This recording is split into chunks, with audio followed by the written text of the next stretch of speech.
ॐ यथाग्नेर्दाहिका शक्ति रामकृष्णे स्थिता हिया सर्वविद्यास्वरूपां तां शारदां প্রণমাম্যহম। পূজ্যপাদ স্বামী গম্ভীরানন্দ মহারাজ প্রণীত শ্রীমা সারদা দেবী ভক্ত জননী। এক, শ্রীমাকে একদিন উচ্ছিষ্ট পরিষ্কার করিতে দেখিয়া নলিনী দিদি বলিয়াছিলেন, মা গো, ৩৬ জাতের এঁটো কুড়ুচ্ছে। মা তাহা শুনিয়া বলিয়াছিলেন, সব যে আমার, ৩৬ কোথা? যিনি সকলকে আপনার সন্তানরূপে দেখেন, তাহার নিকট জাগতিক ভেদ স্থান পাইবে কিরূপে? সে স্নেহের প্লাবনে উচ্চ নিচ সমস্ত ভূমি ডুবিয়া গিয়া একাকার হইয়া যায়। এই উচ্ছিষ্ট পরিষ্কার করা শ্রীমায়ের নিত্যকর্মের মধ্যে ছিল বলিলেই চলে। ভক্তকে তিনি ইহা করিতে দিতেন না, বলিতেন ওসব করার জন্য লোক আছে। তারপর নিজেই ওই সকল কাজ করিতেন। জয়রামবাটিতে একদিন আহারান্তে স্বামী বিশ্বেশ্বরানন্দ উচ্ছিষ্ট তুলিতে গেলে শ্রীমা তাহাকে হাত ধরিয়া বাধা দিয়া থালাখানি নিজেই লইলেন। সাধু বলিলেন, আপনি কেন, আমিই নিচ্ছি। শ্রীমা তাহাতে বলিলেন, আমি তোমার আর কি করেছি? মার কোলে ছেলে বাহ্যে করে, কত কি করে। তোমরা দেবের দুর্লভ ধন। শ্রীমায়ের সঙ্গে অপর যে সকল স্ত্রীলোক থাকিতেন, তাহারা নিজেরা তো এইরূপ কাজ করিতেনই না, উপরন্তু অনুযোগ দিয়া মাকে বলিতেন, তুমি বামুনের মেয়ে, আবার গুরু, এরা তোমার শিষ্য, তুমি এদের এঁটো নাও কেন? এতে যে এদেরই অমঙ্গল হবে। মা সহজভাবে উত্তর দিতেন, আমি যে মা গো, মায়ে ছেলের করবে না তো কে করবে? একজন ভক্ত জাতে যোগী, তাই চলাফেরায় বড়ই সংকোচ। শ্রীমা একদিন তাহাকে বলিলেন, তুমি যোগী বলে সংকোচ করছো? তাহাতে কি বাবা, তুমি যে ঠাকুরের গণ, ঘরের ছেলে ঘরে এসেছ। শ্রীমা তাহাকে আরও বুঝাইয়া দিলেন যে দীক্ষাদানকালে তিনি জাতির কথা জিজ্ঞাসা করেন নাই। ইহা হইতেই বুঝিয়া লওয়া উচিত যে তিনি মায়েরই ঘরের ছেলে। পাড়াগাঁয়ে সামাজিক বাধা থাকিলেও জয়রামবাটিতে ওই বিষয়ে কেহ প্রশ্ন করিবে না, আর তাহারও গায়ে পড়িয়া পরিচয় দিতে যাওয়া নিষ্প্রয়োজন। এক বৎসর মহাষ্টমীর দিনে ভক্তগণ শ্রীমায়ের চরণে পুষ্পাঞ্জলি দিতেছেন। এক ব্যক্তি বাহিরে দাঁড়াইয়া আছে। মা তাহাকে জিজ্ঞাসা করিয়া জানিলেন তাহার বাড়ি তাজপুরে। সে জাতিতে বাগদি হইলেও অপর সকলেরই ন্যায় তিনি তাহাকেও ভিতরে আসিয়া পায়ে ফুল দিতে বলিলেন। সে চরণ পূজা করিয়া প্রফুল্ল বদনে চলিয়া গেল। ভক্ত মায়ের নিকট আসিলে এক মুহূর্তেই তিনি তাহার সমস্ত সংকোচ দূর করিয়া তাহাকে আপনার করিয়া লইতেন। এমনই ছিল তাহার মাতৃত্বের অদ্ভুত প্রভাব। রাসবিহারী মহারাজ অল্প বয়সে মাতৃহারা হইয়াছিলেন, তাই মা বলিতে সংকোচ বোধ করিতেন। একদিন শ্রীমা তাহাকে দিয়া এক জ্ঞাতি ভাইকে সংবাদ পাঠাইবার সময় জিজ্ঞাসা করিলেন, কি বলবে বলো দেখি? রাসবিহারী মহারাজ বলিলেন, তিনি আপনাকে এই বলতে বললেন। শুনিয়া মা সংশোধন করিয়া বলিলেন, বলবে মা বললেন। মা শব্দটি বেশ জোর দিয়া উচ্চারণ করিলেন। মা তখন কোয়ালপাড়ায় অসুস্থ ও জনৈক ব্রহ্মচারী জয়রামবাটিতে থাকেন। মা তাহাকে আহার আদি বিষয়ে বড়ই উদাসীন জানিয়া ডাকিয়া পাঠাইলেন এবং ভালো করিয়া আহার করিতে বলিলেন। ব্রহ্মচারী তখন অল্পবয়স্ক হইলেও শ্রী মায়ের সহিত মিশিতে সংকোচ বোধ করিতেন এবং তাহার নিজের শরীরও তেমন ভালো না থাকায় মনে ভয় ছিল, পাছে ওই অসুস্থতা শ্রী মায়ের দেহে সংক্রামিত হয়। তাই তিনি একটু দূরে দাঁড়াইয়া মায়ের সহিত কথা বলিতেছিলেন। মা তাহাকে কাছে আসিতে বলিলেন।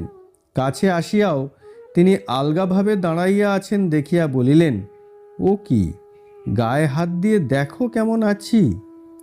ব্রহ্মচারী তখন পাশে বসিয়া মায়ের গায়ে হাত বুলাইতে লাগিলেন। শ্রীমাও স্নেহসিক্ত স্বরে নানা কথা কহিতে লাগিলেন।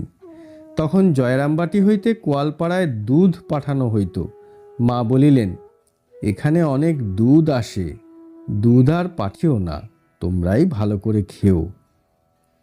বস্তুত আগত ভক্তদের সহিত শ্রীমায়ের সম্বন্ধ এক দৈবদৃষ্টি ও অনুভূতির দ্বারা নিয়ন্ত্রিত হওয়ায় উহার প্রকাশও ছিল অপূর্ব।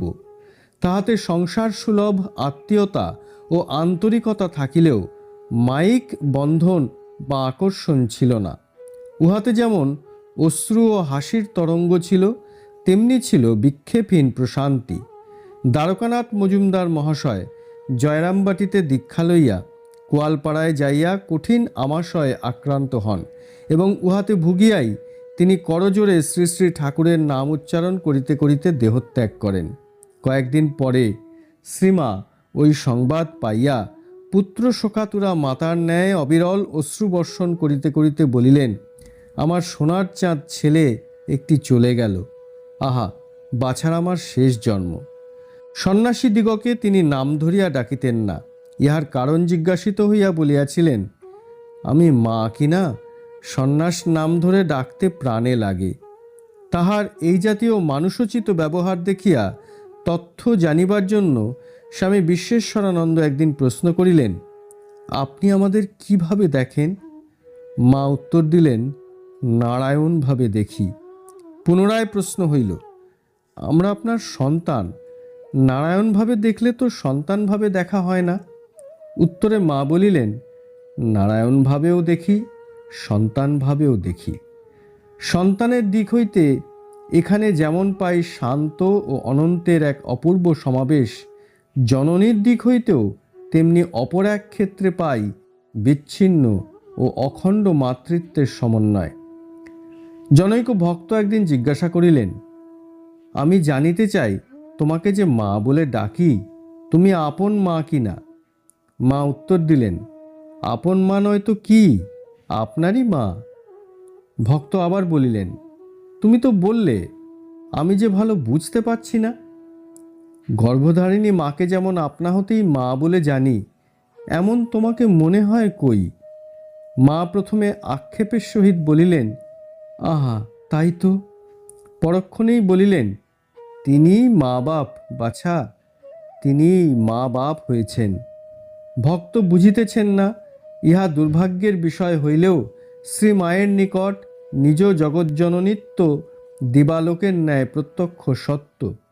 তাহার ভিতরে যে অসীম শাশ্বত মাতৃত্ব রহিয়াছে, যা দেবী সর্বভূতেষু মাতৃরূপেণ সংস্থিতা, উহারই আংশিক স্ফুরণ জগতের জননীদের মধ্যে পাইয়া সন্তানগণ পরিতুষ্ট হয়। মায়ের এই মাতৃত্ব প্রতি কথা, প্রতি ভঙ্গি ও প্রতি কার্যে এমন পরিস্ফুটভাবে নিঃসৃত হইত যে সে স্নেহস্পর্শে পাষাণও বিগলিত হইত। রাধারানী একটি বিড়াল পুষিয়াছিল, তাহার জন্য মা এক পোয়া দুধের বন্দোবস্ত করিয়াছিলেন। সে নির্ভয়ে মায়ের পায়ের কাছে শুইয়া থাকিত। অপরের সন্তোষ বিধানার্থে মা কখনো লাঠি লইয়া ভয় দেখাইলে সে তাহারই চরণে আশ্রয় লইত। মা অমনি লাঠি ফেলিয়া দিতেন, অপরেরাও হাসিয়া ফেলিতেন। বিড়ালের স্বভাব চুরি করিয়া খাওয়া, ইহাতে মা বিরক্ত হইতেন না। বলিতেন, চুরি করা তো ওদের ধর্ম বাবা, কে আর ওদের আদর করে খেতে দেবে?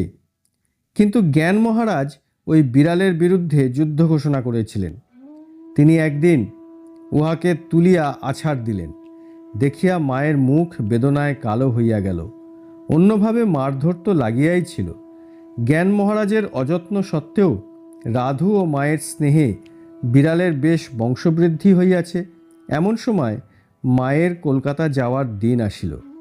মা জ্ঞান মহারাজকে ডাকিয়া বলিলেন, জ্ঞান, বিড়ালগুলোর জন্য চাল নেবে, যেন কারো বাড়ি না যায়, গাল দেবে বাবা। ইহা লৌকিক যুক্তি। শ্রীমা জানিতেন শুধু এইটুকুতেই বিড়ালের ভাগ্য ফিরিবে না। তাই তিনি আবার বলিলেন, দেখো জ্ঞান, বিড়ালগুলোকে মেরো না, ওদের ভেতরেও তো আমি আছি। ইহা শুনিবার পর হইতেই আর জ্ঞান মহারাজের হাত বা লাঠি চলে না। তিনি নিজে নিরামিষ খাইলেও সেই অবধি রোজ চুনা মাছ ভাজিয়া ভাতের সঙ্গে মাখিয়া তাহাদিগকে দেন। এক রূপে তিনি ভক্তদের মা, আবার অন্য রূপে তিনি সর্বস্বরূপিণী। তাহার বিশ্বব্যাপী মাতৃত্ব কাহাকেও বাদ দিত না। রাসবিহারী মহারাজ একদিন শ্রীমাকে জিজ্ঞাসা করিলেন, তুমি কি সকলের মা? মা উত্তর দিলেন, হ্যাঁ। পুনরায় প্রশ্ন হইল, এইসব ইতর জীবজন্তুরও? মা বলিলেন, হ্যাঁ, ওদেরও। এত সন্তান পাইয়াও মায়ের তৃপ্তি ছিল না। মাঝে মাঝে অনুচ্চস্বরে তাহাকে বলিতে শোনা যাইত, ছেলেরা তোরা আয়।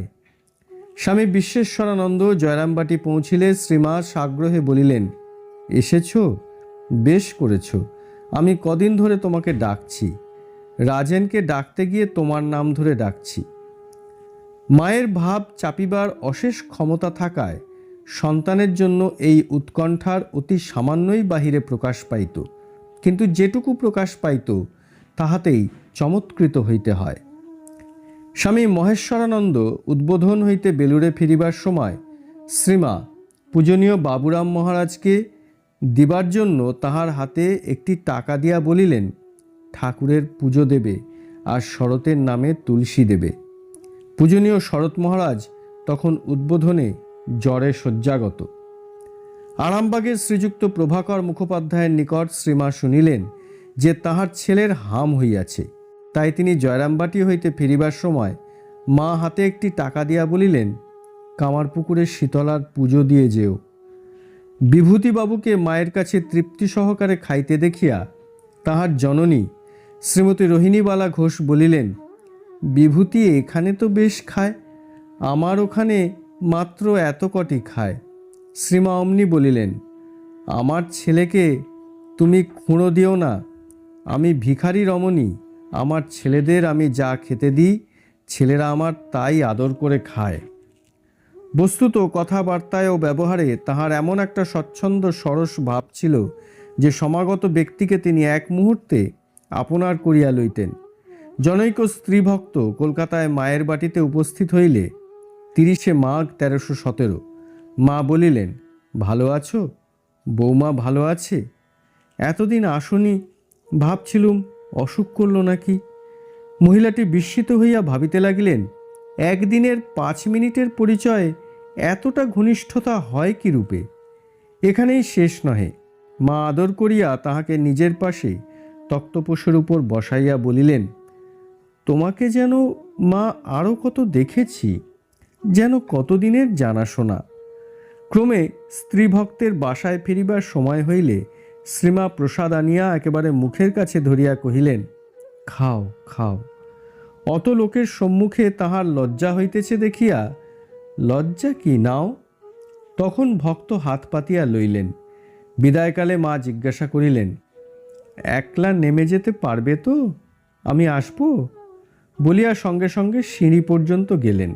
এই ভক্তই এক গ্রীষ্মের দিনে জ্যৈষ্ঠ মাস 1318 তাহার নিকট উপস্থিত হইলে মা তাহাকে ক্লান্ত ও ঘর্মাক্ত দেখিয়া ব্যস্ত হইয়া কহিলেন, শিগগির গায়ের জামা খুলে ফেলো, গায়ে হাওয়া লাগুক। আর সঙ্গে সঙ্গে মশারির উপর হইতে পাখাখানি লইয়া হাওয়া করিতে লাগিলেন। মহিলা যত বলেন, পাখা আমাকে দিন, আমি বাতাস খাচ্ছি, মা ততই সস্নেহে বলেন, তা হোক তা হোক, একটু ঠান্ডা হয়ে নাও। ওই স্ত্রীভক্ত আরেকদিন আশ্বিনের শেষ সপ্তাহ 1319 উদ্বোধনে মধ্যাহ্নে প্রসাদ পাইয়া শ্রীমাকে বাতাস করিতেছিলেন। মা তাহাতে বলিলেন, ওইখান থেকে একটা বালিশ নিয়ে আমার এখানে শোও, আর বাতাস লাগবে না।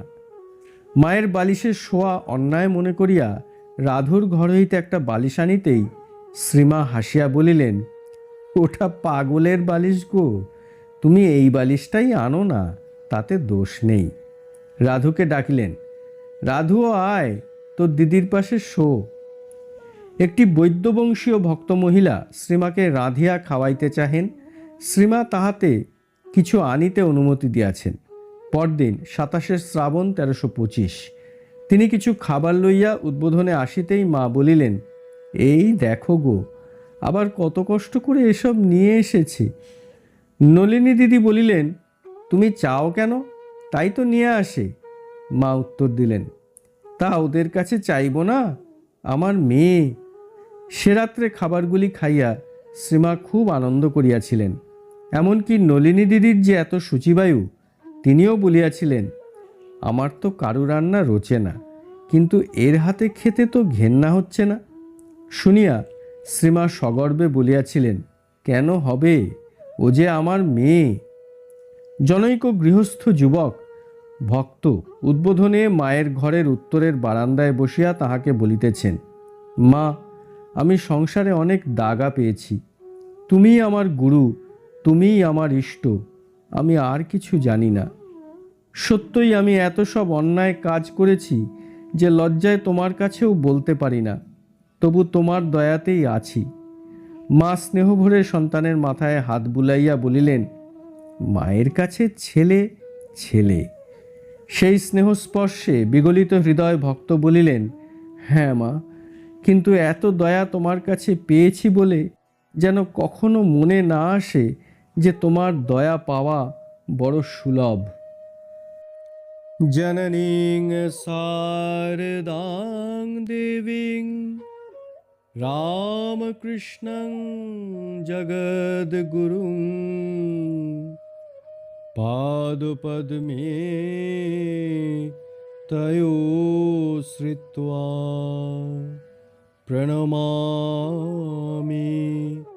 মুহুর্মুহুঃ।